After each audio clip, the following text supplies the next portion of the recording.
Selamat datang di Ditra Channel dengan berbagai cerita horor dan mistik.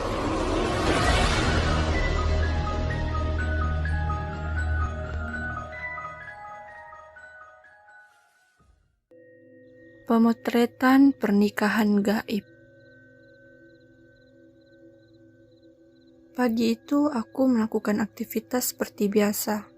Bangun saat azan subuh berkumandang, setelah itu pergi ke warung untuk membeli sayur. Jarak rumah dengan warung kurang lebih 100 meter. Saat menuju ke sana, dari kejauhan warung sudah terlihat ramai. Namun tak seperti biasanya.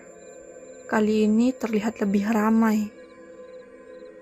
Takut kehabisan, aku segera merapat ke sana.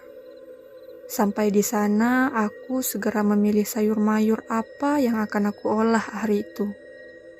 Lalu bergegas pulang. Belum sampai di rumah, masih di depan gang, kulihat ada 2 orang laki-laki berboncengan motor mondar-mandir, kemudian berhenti tepat di depanku. Lalu menyapa.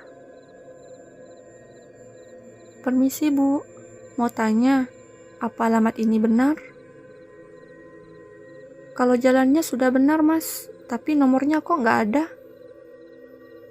"Saya nyari sudah capek Bu, nggak ketemu, tapi saya ingat kalau jalannya ini, dekat jalan besar." "Coba singgah dulu Mas, silahkan." Setelah ku persilahkan mampir, mereka pun duduk di depan rumahku. "Ada perlu apa ya Mas? Masih pagi kok mencari alamat ini?" "Sebelumnya saya mau bilang, saya ini fotografer Bu. Mau mengantar foto ke alamat ini, sama mau minta maaf." "Oh alah, gitu. Tapi kok mau minta maaf? Ada masalah apa Mas?" "Begini Bu, 5 hari lalu saya dapat job pemotretan manten di alamat ini. Tapi waktu klisenya saya cetak, semua fotonya rusak seperti ini loh Bu." Sambil menyodorkan bungkusan amplop coklat. "Maaf ya Mas, saya lihat." Kemudian aku mengambil 1 lembar foto. Benar saja. Foto itu hanya tampak hitam tanpa ada gambar apapun. Lalu aku mengeluarkan semua fotonya. Dan semua hitam tanpa ada gambar. "Maaf sebelumnya Mas, apa mungkin kameranya rusak atau bagaimana ya?" "Tidak Bu, sebelum berangkat sudah saya cek dulu." Aku terdiam lama sambil berpikir. Kemudian aku meminta kertas alamat itu. Kebetulan saat itu ada tetangga yang lewat. Dan aku memanggil. "Mas, berhenti Mas. Ada perlu sebentar." Kemudian Pak Ijo putar balik, menepikan sepedanya ke halaman rumahku. "Ada apa, Ten? Kamu tahu alamat ini tidak, Mas?" "Kalau jalannya benar, tapi nomor rumahnya kok nggak ada ya?" "Ini loh Mas, ada fotografer nyari alamat itu." "Coba kamu ingat-ingat Mas, rumahnya yang bagaimana?" "Rumahnya besar, mewah seperti orang kota." "Coba kamu ceritakan dari awal." Kemudian fotografer itu pun mulai bercerita. "Rabu, saya melihat buku catatan. Kok masih ada job pemotretan manten? Di catatan ini acara setelah maghrib. Sebelum maghrib, saya berangkat dari studio. Saya ingat di depan situ jalan besar. Saya bertanya jalan ini ke pedagang rokok. Saat itu, saya ingat kalau tidak jauh dari gang ini, melewati rumah kosong, Pak. Sepertinya rumah burung walet. Soalnya saat saya lewat itu, banyak walet yang masih berterbangan. Setelah itu, saya sudah sampai di rumah itu. Rumahnya besar dan mewah. Sampai di sana, acara sudah mulai. Saya gugup karena mengejar waktu. Tidak enak kalau terlambat. Acaranya sangat mewah. Undangannya banyak. Tamunya seperti air mengalir. Tapi saya kira agak berbeda karena semua orang memakai pakaian zaman dulu.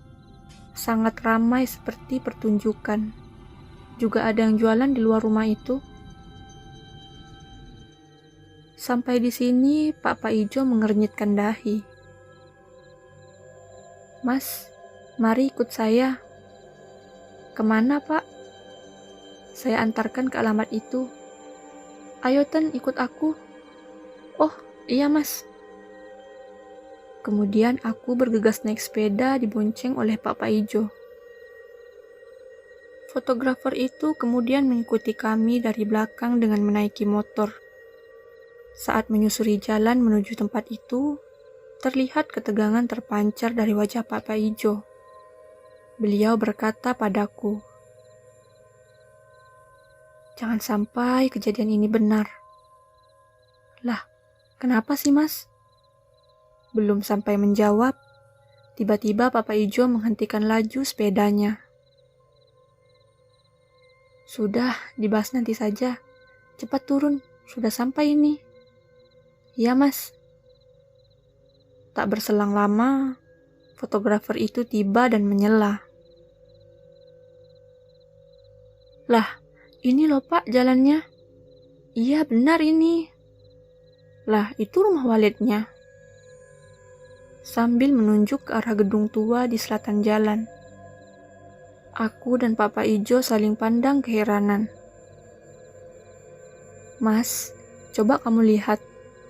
Ada rumah megah nggak? Harusnya ada ya, Pak. Benar, baru 5 hari motret manten di sini. Setelah melihat sekeliling, yang ada hanya gedung walet tua dan pekarangan yang luas terbengkalai. Lama-lama wajah kedua fotografer itu pucat. Mas, saya itu orang paling lama yang ada di desa ini. Di sini tidak ada rumah mewah. Adanya hanya rumah walet itu dengan pepohonan di pekarangan ini saja.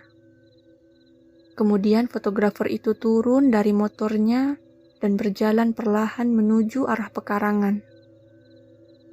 Mondar-mandir meyakinkan bahwa apa yang dia alami benar adanya. Namun setelah beberapa lama dia berkeliling, mencoba mencari bekas jejak hajatan pernikahan, sedikit pun tak ada jejak manusia terkecuali satu rol klise yang berada tepat di bawah rimbunan pohon bambu. Tiba-tiba keringatnya mengucur deras saat hendak memungut rol klise itu. Tubuh fotografer itu sedikit sempoyongan seperti hendak pingsan. Kemudian temannya buru-buru berlari dan menarik lengan Pak Ijo untuk pergi menyusul fotografer itu. Waduh, kacau Pak. Ayo dijemput ke sana.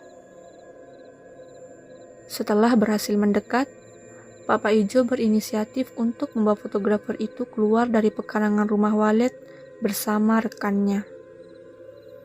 Kami pun merasa banyak yang tidak beres. Akhirnya memilih untuk menjauhi tempat tersebut dan kembali ke rumahku. Sesampainya di sana, fotografer itu terlihat syok berat. Kami semua bingung. Akhirnya aku ambilkan dia air minum. Sambil menunggu sedikit tenang, Papa Ijo bertanya kepada rekan fotografer itu bagaimana kejadian yang dia tahu. Tadi pagi saya cuma diajak menemani teman saya ini, Pak. Soalnya waktu pemotretan itu saya nggak ikut. Berarti teman kamu ini sendirian ke sana? Iya, Pak. Oh alah, Mas. Kok berani sekali sendirian? Tiba-tiba fotografer tadi menyahut. Astagfirullah ya Allah. Jadi saya benar-benar 5 hari yang lalu di rumah megah itu. Ini buktinya. Tapi itu tadi tidak ada rumahnya kan, Mas? Tapi Pak, yang saya alami kemarin itu seperti nyata. Nyata ada orang hajatan pernikahan. Sampai sana, saya langsung masuk rumah karena gugup. Saya tidak memperhatikan satu dan lainnya orang yang ada. Saya hanya melihat kalau baju yang mereka pakai busana zaman dulu. Iya Mas, pelan-pelan saja sambil ingat-ingat. Iya Pak. Memang kalau saya ingat-ingat, banyak yang tidak masuk akal. Ramainya hajatan seperti pasar malam. Wajah orang-orang itu juga dingin. Tidak tegur sapa, tidak senyum, lempeng saja. Yang membuat saya takut, saat bertanya di mana saklar lampu, yang punya rumah hanya melototi saya tanpa menjawab. Akhirnya saya cari sendiri. Waktu itu rasanya adem, angin semilir. Rumahnya pun luas seperti gedung bioskop. Luas sekali. Sambil sesekali menyeka keringat, fotografer itu melanjutkan ceritanya.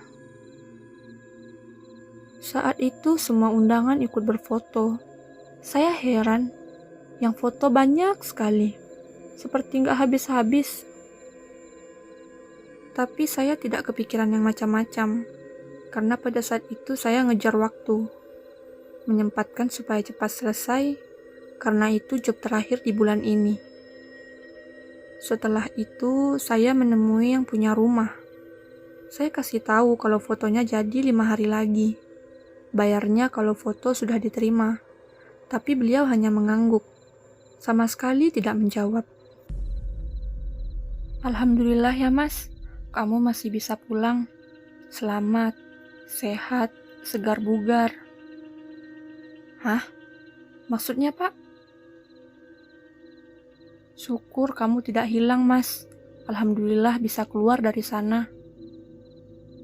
Pak Ijo kemudian menjelaskan pada fotografer itu bahwa dia beruntung karena hanya dimintai tolong oleh makhluk halus tanpa disakiti atau ditahan di alamnya.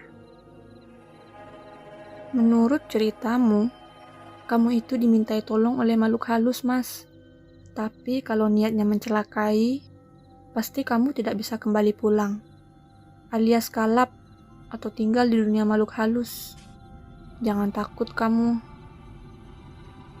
Tak henti-hentinya fotografer itu beristighfar dan mengucap syukur, karena dia bisa melewati hari itu. Saat saya pamit, yang punya rumah hanya mengangguk. Saya heran, karena menurutku, waktu itu sangat lama Pak. Saya sampai rumah sudah jam 2 pagi. Aku hanya mengira karena terlalu banyak undangan yang ingin berfoto, hingga waktu tak terasa sudah lewat tengah malam. Karena rasa lelah yang berlebih, saya tak sempat berpikir macam-macam. Sampai kemarin pas saya cetak foto itu, hasilnya rusak semua. Tidak ada gambar. Hanya hitam legam seperti kegelapan malam. Saya kaget dan gugup. Takut kalau pemiliknya marah. Barulah saya berpikir ini aneh. Dan saya ingin meminta maaf kepada pemilik sebab foto ini pasti sangat berharga bagi pemiliknya. Karena ini momen spesial. Tapi nggak nyangka Pak, kalau ternyata yang saya alami ini adalah pemotretan pernikahan gaib. Alhamdulillah, tidak apa-apa Mas. Yang jelas desa sampean ternyata juga dibutuhkan mereka yang ada di dunia lain. Menurut orang zaman dulu, kalau ada kejadian menolong makhluk alam lain dan kita masih bisa selamat, maka mereka akan membalas kebaikan kita. Kebanyakan usaha si penolong akan semakin lancar. Bersyukur ya sampean masih bisa keluar dari alam mereka. Iya Pak, kalau begitu saya pamit. Begitulah kurang lebih yang dapat saya sampaikan. Saya sendiri percaya kalau hidup kita berdampingan dengan dunia mereka yang tak kasat mata. Namun ada baiknya ketika kita hendak melakukan sesuatu, atau saat selesai melakukan sesuatu, untuk selalu berdoa terlebih dulu agar senantiasa dalam lindungan yang Maha Kuasa. Mereka yang tak kasat mata akan memanfaatkan kelengahan kita. Jadi jangan lengah ya, jangan kosong, selalu fokus dan berdoa.